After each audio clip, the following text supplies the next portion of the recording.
Nothing like keeping it real. Welcome, everybody, for the third of 5 segments today. We are charging up the Ascension Hill. There is no middle ground. It's all or nothing. And we know, of course, as we integrate polarities, that they are actually one and the same thing. So everybody just take a chill pill. Everybody Wang Chung. We got a beautiful, beloved sister in the house. This is Aurora Luna. She's been a fixture in Sedona for a while. I don't know how long, but yeah, she's been out there doing the work. And in typical Oulogy style, we're going to get to know her in front of our brothers and sisters. We have nothing rehearsed at all, although I do know she's from Long Island because she says use. She'll say use, as Joe Pesci did in that incredible movie, My Cousin Vinny. Use, guys. And I'll say y'all because I'm from Texas. But welcome to the show, Aurora. Thank you for your patience. I've always, I know we've run into each other 2-3 times, and I know it's always fast and furious when I'm in town. Yes. But I've always really, I picked up on your energy immediately, and it's a very cool energy. So I'm really looking forward to talk to you. And I've run into some people that know you, and they speak very, very, very highly of you. You know, so I'm not sure how much you paid him to tell me that. But. Well, I do have a few friends in town that, my mom will still send the checks to. So how long have you been in Sedona? It'll be 2 years, October 1st. Oh, so you haven't been here that long. No, and 3 years in Shasta before that. Oh, 3 years in Shasta. Yeah. So you and Sandra are on the same I was going to path. say, I think I follow her, or she follows, we follow each other kind of inadvertently. Yeah. It's kind of fun. Wow. So, so the old Oulogy question is, when did you wake up? Or when did you reawaken? Let me use that term. Yeah, reawaken's a good way to ask the question. I was in my late 20s, moved back to New York from Los Angeles, of all places, and it was a rough go. It was realizing that I really didn't feel aligned anywhere with anything I was doing. And so at some point, I went to work one day and started to really feel as if I was dying behind the desk. When you're doing something that's so far out of your alignment. So I quit, and I was offered a job in Mexico, and so I just packed 8 suitcases and my cat at the time, and that's where the real work started. Because I didn't speak a word of Spanish, and I didn't end up having a job actually when I got there. Where did you go? To Merida in the Yucatan Peninsula. So you went down there, white girl went down there with 8 suitcases and a cat. Yes. Limited funds. And and how long were you down there? It lasted 6 months, but in that 6 months, there was a lot of good juice. Yeah. I came down to definitely slough off some ego layers and integrate some more love. And so you got initiated by the land. Oh, yes, I did. So was there any specific regional faces of the universe that assisted you? Like, oh, for sure. Mayan, Tolic?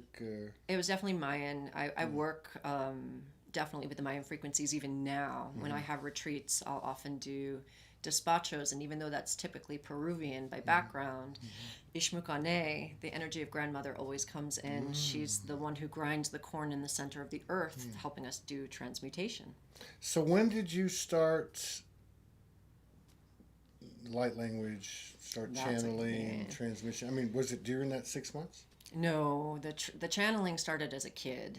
So I've been speaking light language since as long as I can remember. I even remember singing light language and crying. Did that bring up any issues like with the family and everything? Well, yeah. So eventually I did stop speaking. Yeah. When I got to Shasta, literally almost when I landed there, I knew no one. And I went into a crystal store, one of my favorite, Soul Connections, and the woman behind the desk, Dee, told me I needed to attend a drum ceremony. And so I went, and the people there were all doing language, and it started to come back pretty powerfully, actually. Wow. So, yeah, it was amazing. Wow. I want to say to everybody, we're getting suppressed on the shows. So if you wouldn't mind sharing this to your page or to one group, I would appreciate it. so we could stay above the algorithms. So you basically, when you left New York and went down to Mexico, from that point on, you pretty much dedicated your life to. Now, what year was that? So that was 2014. I woke up sooner, but I didn't really embody and start to really do the work. You didn't get jiggy with it till exactly. 2014. Yep. So you've been on this path for like 6 years, which there's a lot of women out there, in particular, nothing against the men, but we all know who's leading the charge here. But there's a lot of women that have been doing this, have dedicated their entire life and embodied it, I guess, like you put, for even a lot longer than 6 years. But I mean, I know some women have come on this show, have done it for 15, 20, 25 years, not, trying to create any type of attention toward themselves. Right. That was the beginning. Yeah. Just doing what they were guided to do and somehow or another surviving. Did you have any challenges as far as trying to make it financially? Yes. Oh, yes. In fact, when John Burgos met me, who does, telesummits and whatnot, he said, "Hey, I want you on my show." And at that point, I was in Shasta. I just had my car repossessed. Mm-hmm. And I was like, no. I didn't feel spiritual. I didn't feel aligned, though obviously the car getting repossessed needed to clear out to become aligned. True. But it was really a pretty low point. Some relationships had come to a completion at that point until we all came back around. It was interesting unfolding. Shasta offered me beautiful medicine. Made it longer there than I did Mexico. It was 3 years in Shasta. In fact, when I left Shasta, I didn't want to go. Yeah. I was so happy living there. I felt like I'd graduated and made it through some of the important stuff. But like all things, when the guidance tells you where you're going, yeah, exactly. If you listen, the rewards are great. So you were told to go to Sedona.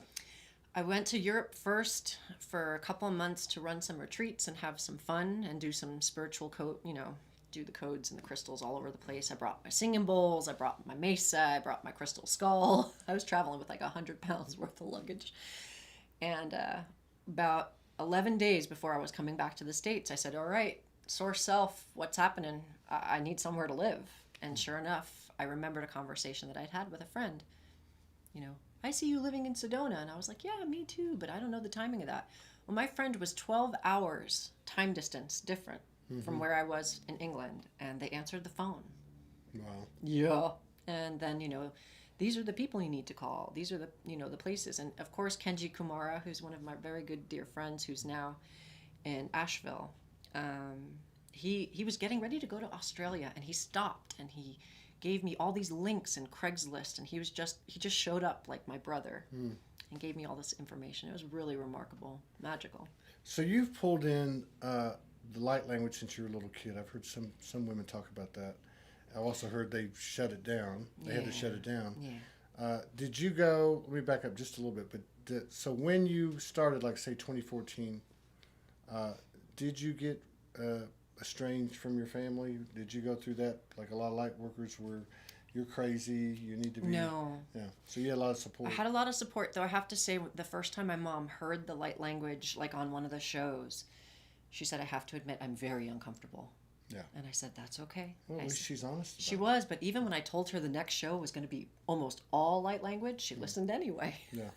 Now you mentioned the work you've done with John Burgos. So he does great work. Yeah, he does. You've done quite a few collaborations with him. Yes. So you have been kind of active in the Tele Summit part of it, because I know that was part of the evolution of what. Yeah. And I know because of what I'm doing over the last, I would have to say, let's just say like the last 3 years, like, there seems to be a lot of movement in the lightworker community when it comes to expressions or sharing the channeling, the transmissions, light language, broadcasting, whatever products, services. There seems to be a lot of movement. I know when I first came in, it looked like there was, I'm going to value myself, I'm going to charge what I charge. And then there was another end of the spectrum that said, I can't do it. I can't charge anything. I feel like I'm, I just don't feel right. And then there seems to be kind of a movement with that, yes. I know our stance has been, from the guidance, has been don't charge anything. And, we'll let you know when you can put the website out. We'll let you know when you put the network out. Barter. I'm sitting here going, it'd be nice to have a little more abundance, but it's all for a reason. But getting back to what I was talking about, have you seen a change in the community? And I'm just curious because this is real talk. I mean, we're not trying to advocate anything. We're just all trying to figure this out together. And I said it many times. I'll say it again. Our highest level of activations, transmissions, downloads, and channelings come from conversations like this, because we are an equal part in our multidimensional teams. In fact, we are the pivotal, crucial part. Yeah. Otherwise, we wouldn't be conscious all the time here. But anyway, what's your perspective on that? What do you think's happening? Where do you think it'll go? Or any comments you have on that to try to help us? So, I mean, if I'm allowed to share something specific, that's absolutely up to you. Okay. Yeah. Wisdom of the Ancients, Ian Shelley just launched something actually really that I think is going to be a game changer for a lot of people, like really potentially all the telesummits. And I'm getting a very big yes. So first, he's offering a membership where you're part of a private Facebook group for $11 a month. Okay? $11 or $150 for the year. Every single day, someone will do a Facebook Live. And every single day, someone I think is also doing a distance, like a remote healing. So as a participant that I am offering, I've given him the theme of what I'm doing for my live on October 11th and what I'm doing for my, I think on the 10th, and then the remote on October 11th. And he puts it out there. And then anyone who pays these $11 will get access to all of these people and all of this stuff. And then when he does a live show, so I'll be doing one of those as well, you get a 40% discount on any of the packages. Okay.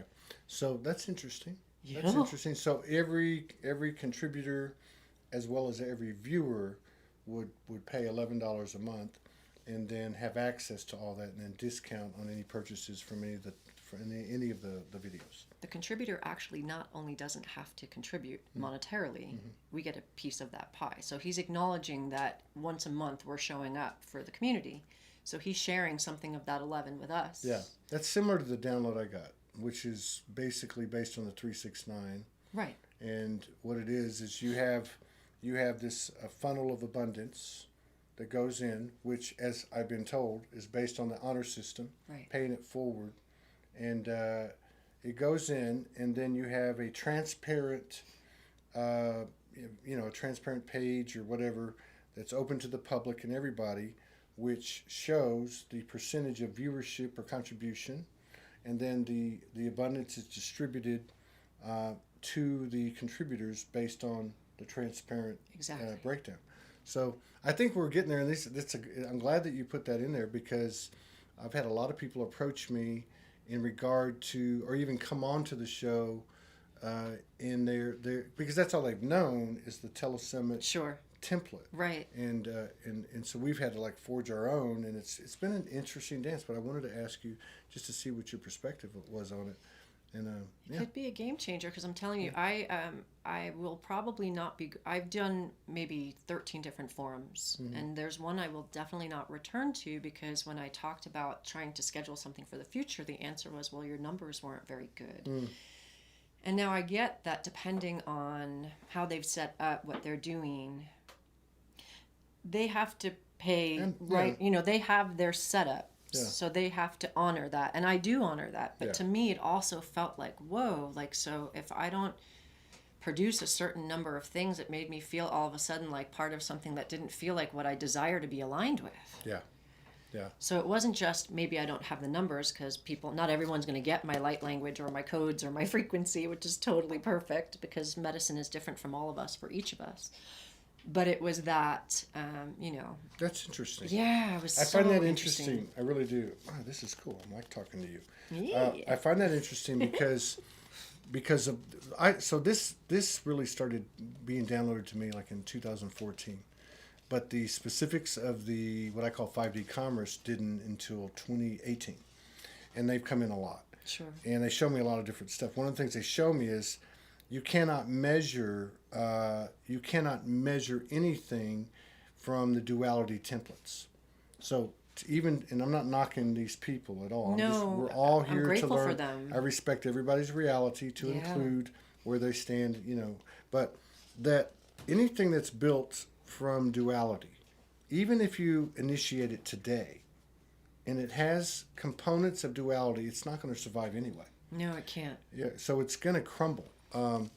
And then the second thing would be, okay, so you can't measure success, so to speak, by the number of likes, the number of dollars, Right. the number of views, because I've been shown too many times the impact in the energetic field, which comes back in a lot of little nuanced, little subtle ways, nuances, which is like putting people together. Like I know, Exactly. Yeah.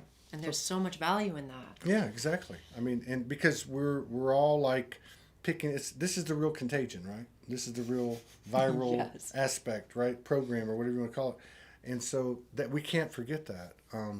But we're all learning together and we're creating these new templates together. But I think this is a fascinating subject because nobody's really got their arms around it yet.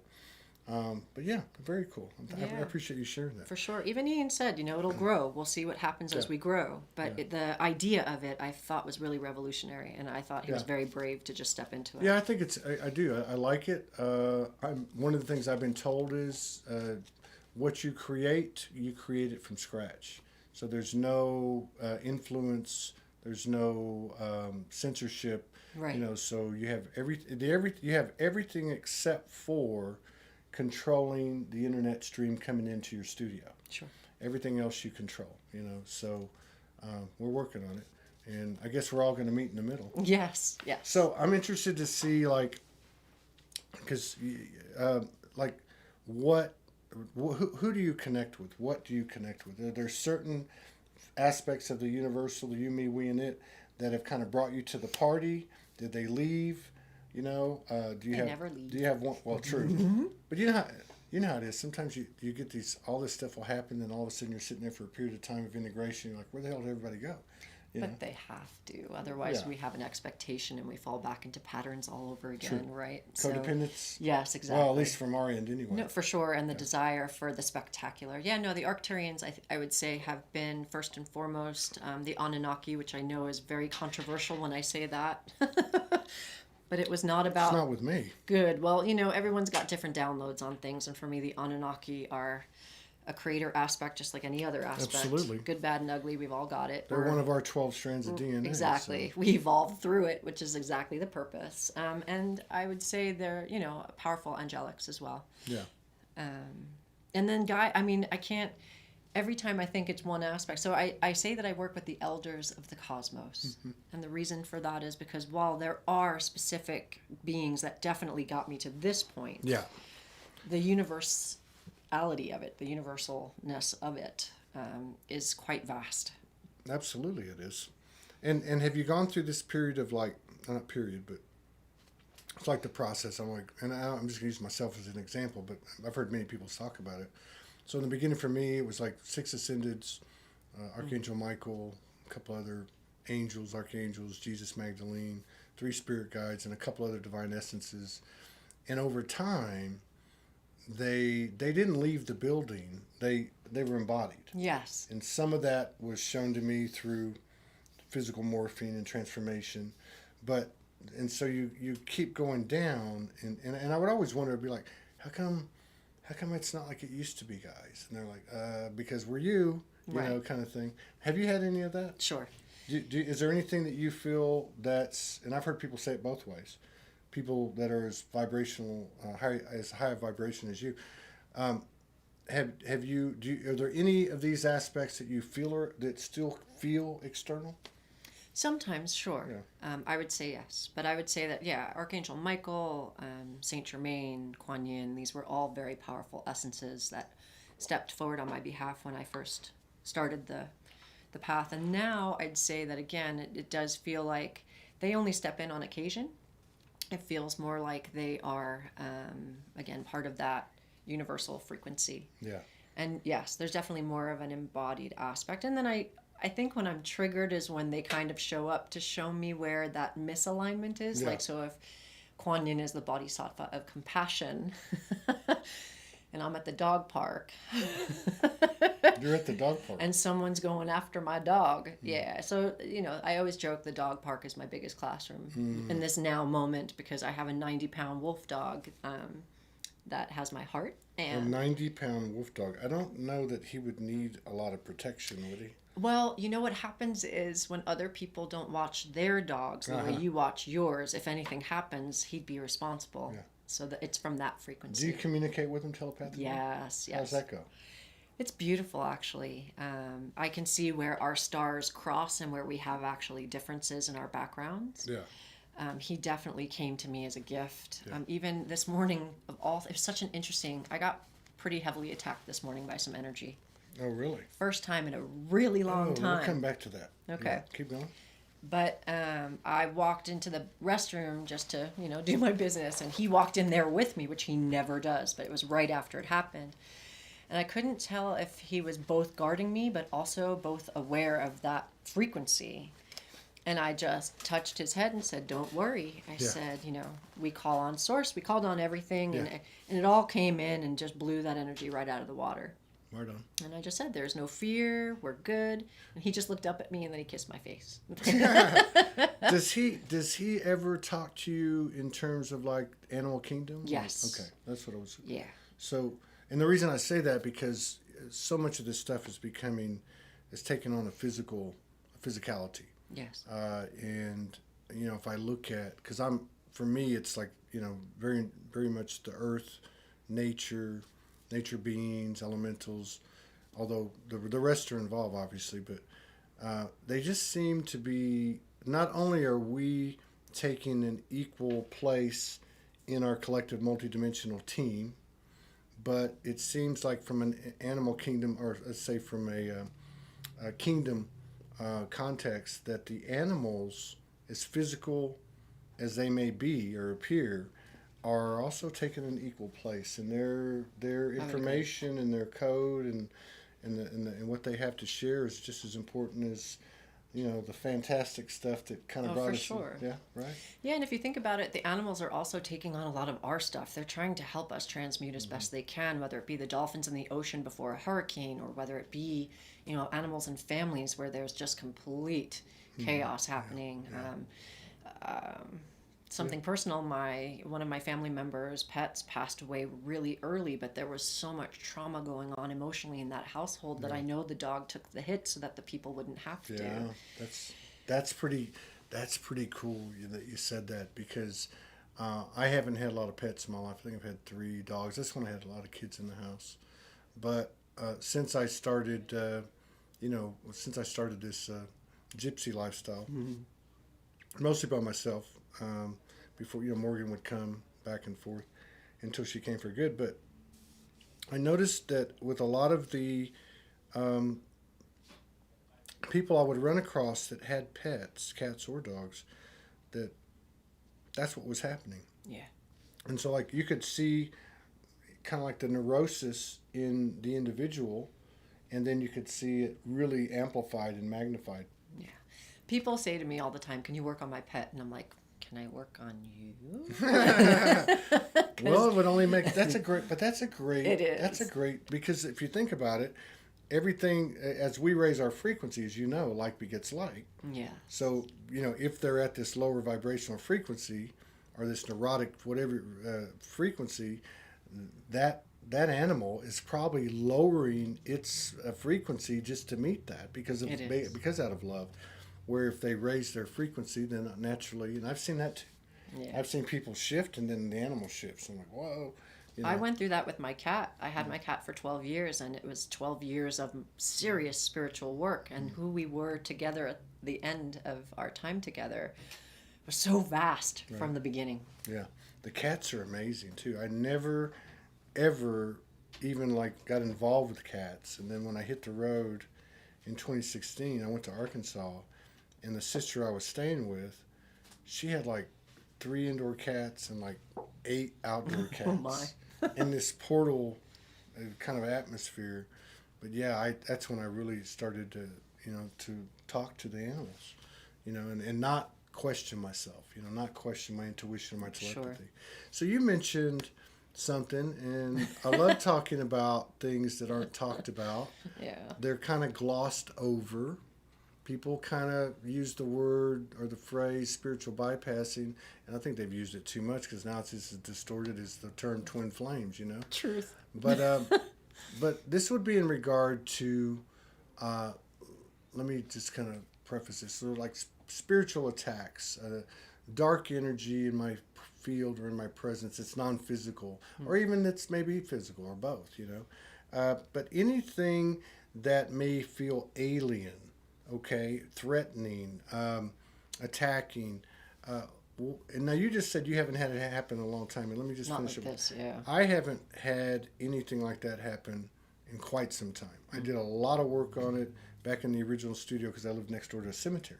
Oh, And I would take nightly walks, and it was everything from, you know, dimensional beings, 20-foot reptilians, to animal encounters, to just a lot of different stuff. And I guess where I'm going with it, I know it's real. I respect everybody's reality. I just have a curious mind, and I just try to, like a sponge, you try to gather information. Sure. What's your take on that? Is that something that you've attracted to you? And we're just using you as an example. For sure. Is that something we attract to ourselves, just like anything else that plays before us to give us a message that maybe we're unconscious about? Yes. Or is there still, and I want to say this before I finish the question, I'm sorry. No, it's okay. But I think there was a period, a post, at least for me, and what seemed to be what I observed in the community, post 2012, let's say up to maybe 2015, 2016, and maybe it tapered out, where there was that type of energy. There was an energy that was encroaching and infringing on people's space. But there seems to be some type of shift with it. What's your take on that? It's yes to both. And I knew before you finished it was yes to both. So the first half of my journey, I was working through releasing that which was no longer serving, whether it be something that was inside of me that I have kicked out and or something I was attracting to me because of belief systems or contracts, all of it. One of my lovely friends calls it the divine opposition because it absolutely is, right? It's just an opposing energy, but everything's source. Yeah.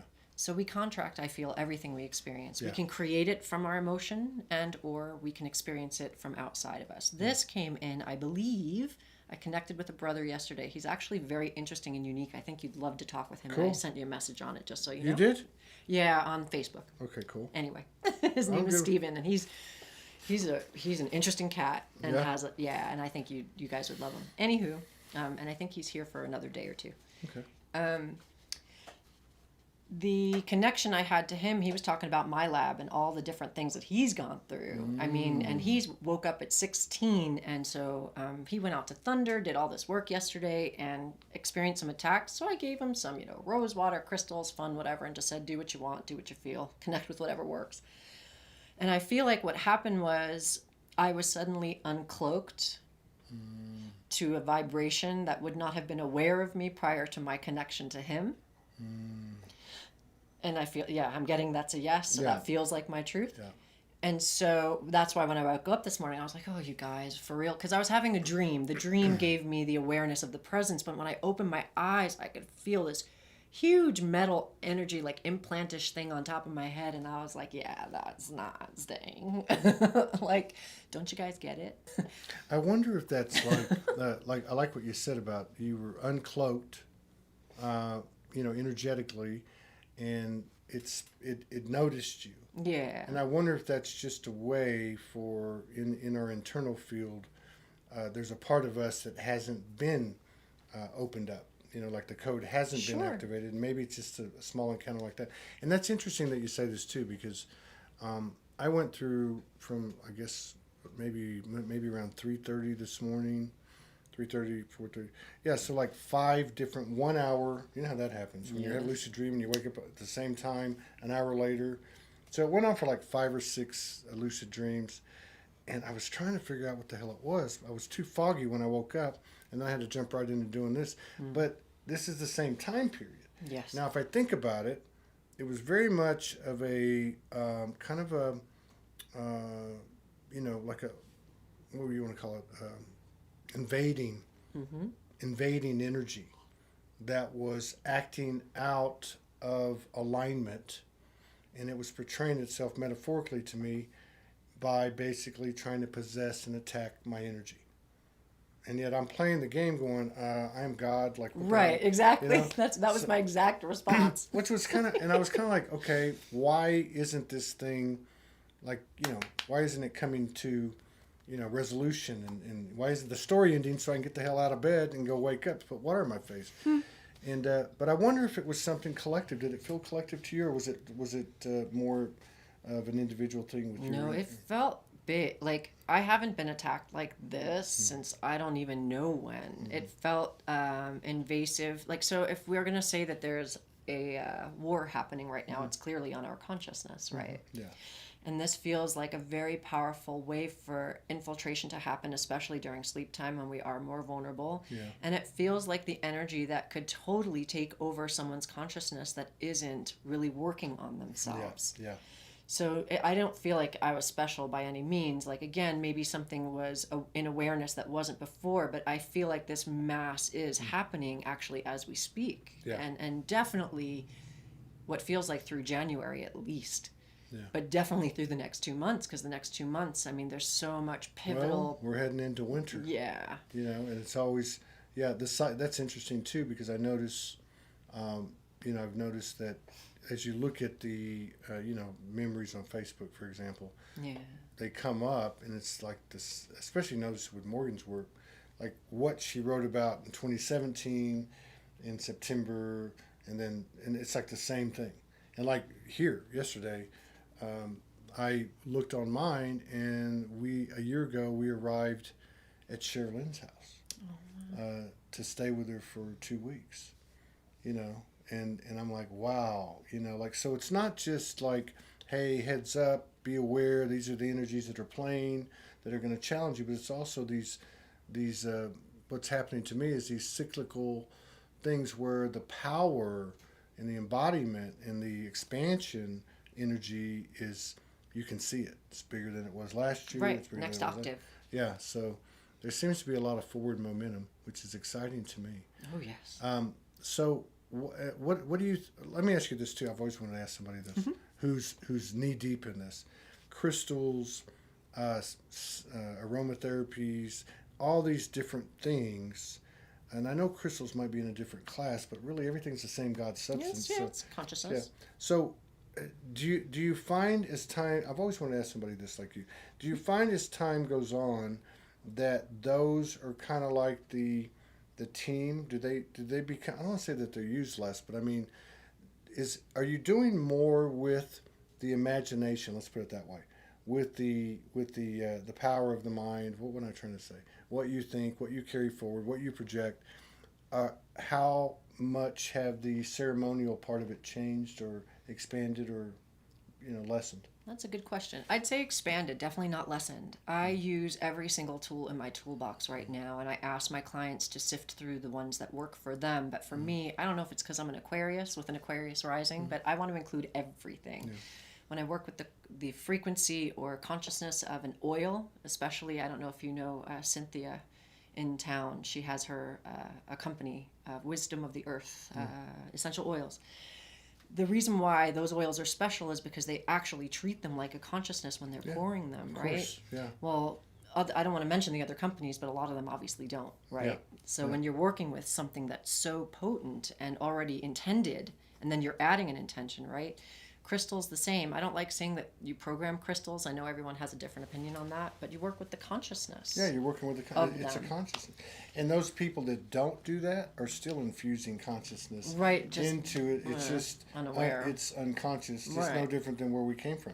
So I have this one that was given to me today. Oh, yay. Beautiful. It's a love potion. Of course it is. And I just wondering, do you have any advice on how I could use it on Morgan? I'm just kidding. You're so silly. You're going to have to ask Morgan. I'm kidding. I didn't know where to put it. Or do you cook it or put it in the food or a drink or what do you do? No. Probably not that. I'm kidding. Oh, okay. I'm like, probably not that I'm stuff. just going to hand it to you and say, here. You could do that. So what do you, well, let me do this first. Let me make sure the time is right. Sure. Okay, yeah, we're good. So I don't want to run out of time. We still got about 10, 12 minutes. But I want to just ask you if there's anything that you would like to do, like a light language or an activation, a healing. If you would like to sing or belly dance like the last lady. Wow, she belly danced? No, I'm kidding. Oh, I'm like, she's cool. She's a belly dancer, but she didn't do it. But no, if there's anything that you want to do, all right. If there's anything you want to do, including if there's more commentary, something you want to talk about, it's up to you. I would definitely share light language transmission. Funny enough, I was going to bring my crystal bowls, but then they said no. No, maybe because there's some over here. Yeah. Oh, those aren't crystal bowls. No, but it was. Those in the other office, though. Yeah. I work with the metal in here, so. Yeah, no, it's all good. It wasn't. No, it was just a clear no. So I said, okay, no worries. But what it feels like is like there's soul memory for us to come back into real frequency around forgiveness and compassion, patience with ourselves. All of my clients, I feel like, are holding themselves hostage right now for the pitfalls that are happening. But I feel like that those pitfalls are integral and imperative, because in order for the shift to happen, you have to go into them.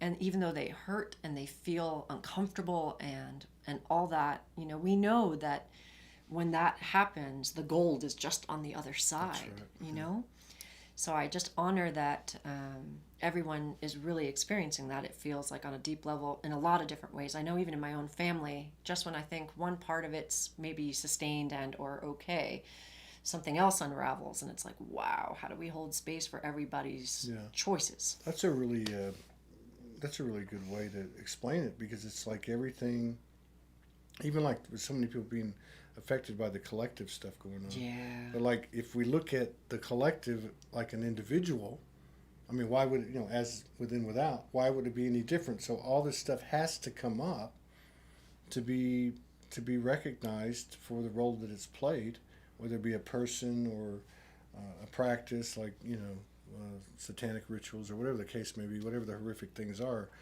But we really can't divorce ourselves from any aspect of it, can we? No, right? It's the one diamond, but maybe there's some facets on one side and there's a lump of coal on the other. Mm-hmm. It's still becoming the diamond. And we've chosen this duality in order to integrate it. You're cool. You're good. You're cool. You're cool. I like you. You passed the litmus test.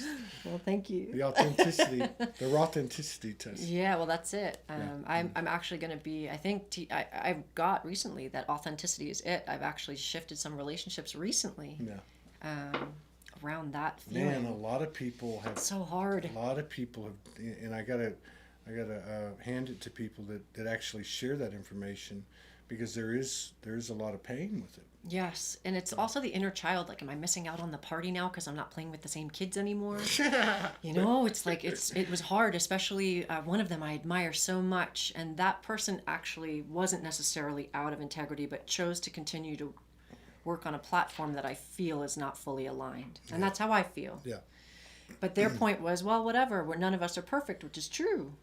But I'm looking for as much perfection as I can bring to the table, with the awareness that when I fall, I'm going to share it also. Yeah. But purity, I'm after the purity consciousness to the best of my ability. And that's why I love light language and star language, because it's from the heart. There's nothing here involved. Yeah. So on that note, I'm going to share a little something. I'm going to see if they're going to share where they're from, because sometimes they do and sometimes they don't. I'm not getting anything specific, so I'm just going to let it come through. Nahur wa a ta'i wa anka, saranor ba'i yata e. Sarachiai ta'a ka'o, parayai tikopa. Mar ushpurana tse wa akashoa, mar una ea aka u pa'ina na ea sam. Yor kormana eyaka huchai, ma'ake na a ba'i yacho. Chorane yara hu mara itza. Sombai mako. Noraeyu. Noraeyu. Mangadiu. Noraeyu.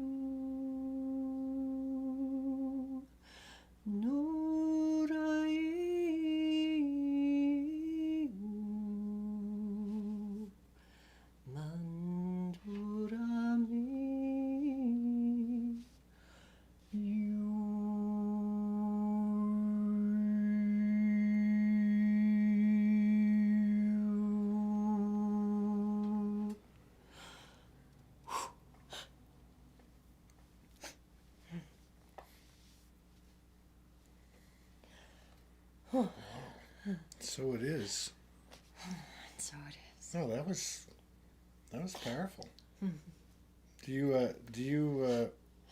have to initiate that, or does it come in sometimes when you're just going through life? It's all the time. All So the time? if I choose the channel, it's present. It's kind of like I'm so grateful in this now moment that I constantly don't speak to dead people, because I feel like that would be a door, like I'd have to be like, no. Gratefully, the door that seems to be wide open is this kind of fun.